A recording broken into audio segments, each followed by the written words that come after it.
insanity going around while the scene's so pretty. I don't want to go back to my reality. Just watch me and imagine that you're with me.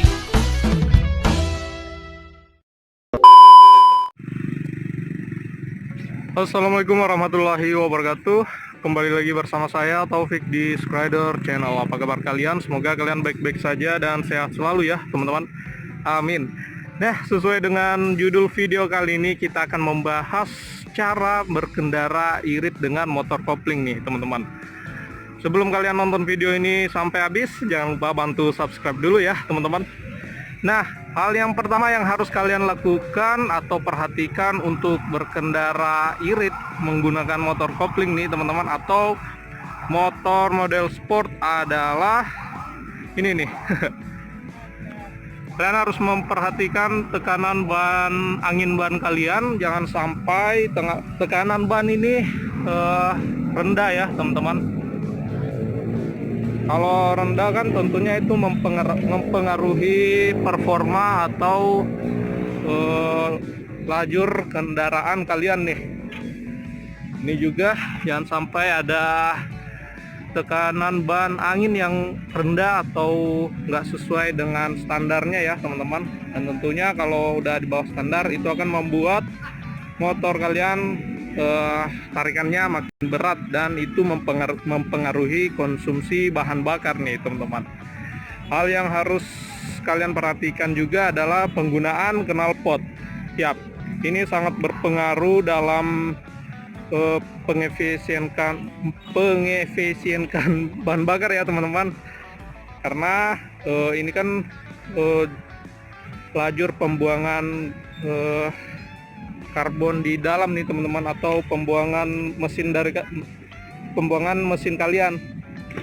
Pembuangan mesin, maksud saya pembuangan hasil pembakaran dari mesin kalian nih teman-teman. Jadi ini harus diperhatikan. Kalau modelnya plong tentunya itu membuat bensin cepat boros, apalagi kalau kalian suka geber-geber ya teman-teman. Untuk penggunaan knalpot, kalian juga harus memilih knalpot dengan catalytic converter, atau dia lubangnya nggak terlalu lebar ya. Biasanya knalpot model plong gitu membuat motor terasa lebih boros nih teman-teman. Sedangkan saya pakai R9 Misano ini ya, ini standar. Maksud saya ini nggak terlalu besar lubangnya atau air hole-nya. Jadi untuk penggunaan knalpot racing ini masih tergolong irit nih. Jadi kita lanjut bahas di jalan nih teman-teman. Oke, sip.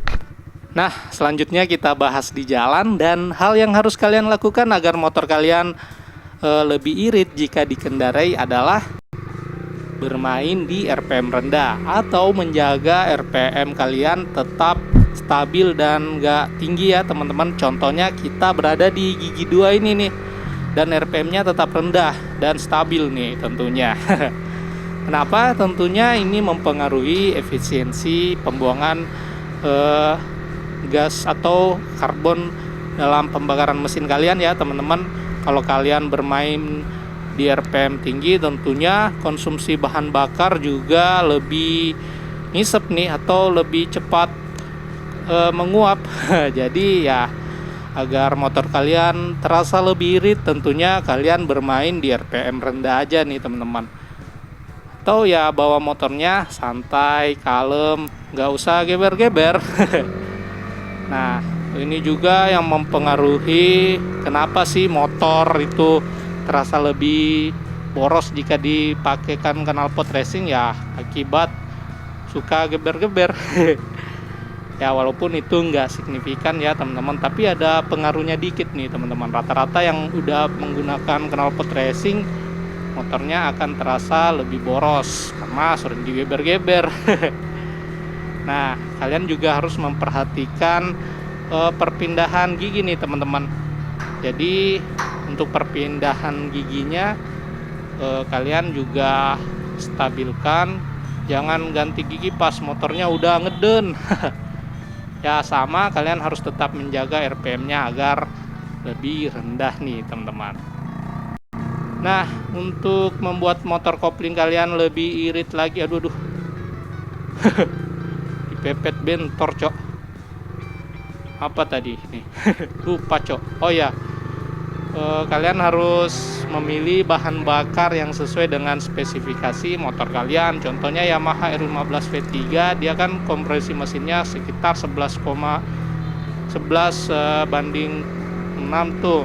Jadi hal yang harus kalian lakukan adalah menggunakan bahan bakar ya minimal Pertamax, atau ya lebih baiknya pakai Pertamax turbo agar motor kalian lebih irit nih teman-teman.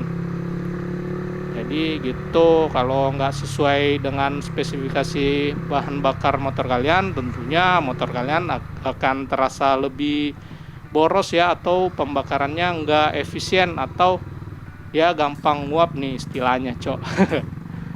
Ya apalagi Yamaha R15 V3 ini termasuk motor yang paling irit di kelas sport 150 cc 4 tak ya teman-teman, yang pernah saya coba nih teman-teman.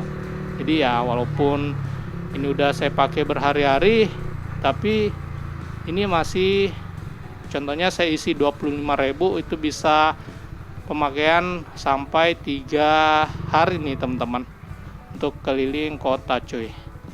Kita pindah posisi kamera dulu ya teman-teman. Oke, sekarang kita pindah posisi kamera dulu. Aduh, kayaknya ini masih miring dah. Oke, udah pas nih. Nah, kita lanjut bahas hal yang harus kalian lakukan agar motor kalian lebih irit adalah olinya nih teman-teman.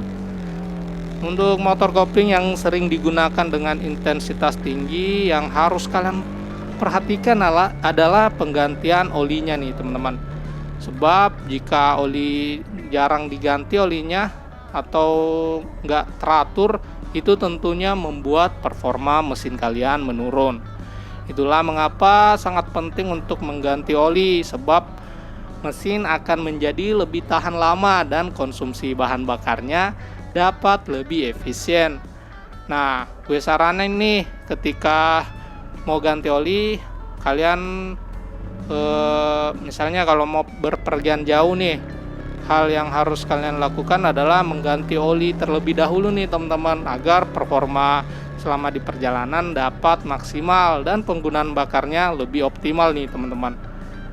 Nah, sehingga motor yang kalian gunakan tentunya tidak boros dalam penggunaan bahan bakar nih teman-teman. Nah, hal yang harus kalian lakukan agar motor kalian lebih irit adalah kalian harus menghindari modifikasi mesin, apalagi udah mengubah sektor mesin ya.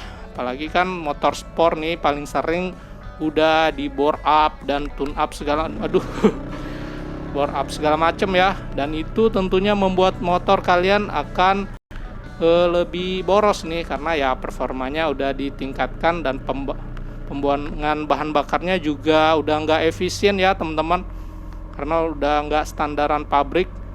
Tapi gue paling gedek tuh lihat bocil atau remaja-remaja yang sosokan bore up motor tapi duit masih pakai duit ortu nih teman-teman.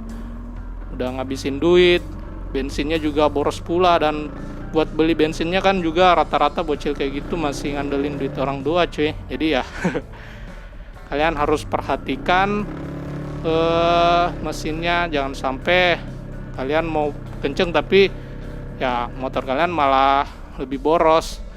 Ya kalau gue sendiri sih, gue lebih suka motor yang standar kayak gini walaupun udah sport nih teman-teman. Oke, itu aja sih dari saya. Kalau kalian punya pendapat atau tambahan nih tentang bagaimana sih cara bawa motor kopling agar lebih irit, kalian bisa share juga di kolom komentar di bawah ya teman-teman. Jangan lupa juga like video ini jika kalian suka, dan support saya juga dengan subscribe channel ini. Sekian, I'll see you in the next video. Bye. Ya cok, paling gede gua. Masih bocil udah sosokan borap motor. Oke, bye.